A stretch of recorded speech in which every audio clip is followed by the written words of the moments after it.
घेऊयात खेळाच्या मैदानातील बातम्यांचा वेगवान आढावा। ऑस्ट्रेलिया आणि दक्षिण आफ्रिका संघात वर्ल्ड टेस्ट चॅम्पियन 2025चा अंतिम सामना पार पडला। या सामन्यात दक्षिण आफ्रिका ऑस्ट्रेलियाला हरवून वर्ल्ड टेस्ट चॅम्पियनशिपचा तिसरा चॅम्पियन संघ बनलाय। बीसीसीआय कडून भारत विरुद्ध न्यूझीलंड यांच्यातील वनडे आणि टी20 मालिकेचं वेळापत्रक जाहीर झालंय। 11 जानेवारी ते 31 जानेवारी दरम्यान न्यूझीलंड संघ भारत दौऱ्यावर असतील। दोनही संघांमध्ये 3 एकदिवसीय आणि 5 टी20 सामने खेळवले जातील।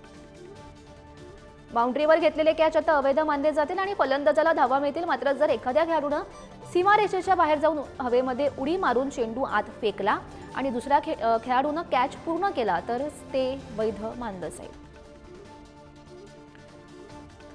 बीसीसीआयने भविष्यात बंगळुरू अपघातासारख्या घटनांची पुनरावृत्ती होऊ नये यासाठी एक समिती स्थापन केली आहे। समितीने तयार केलेली मार्गदर्शक तत्त्व भविष्यात विविध कार्यक्रमादरम्यान लागू केली जातील।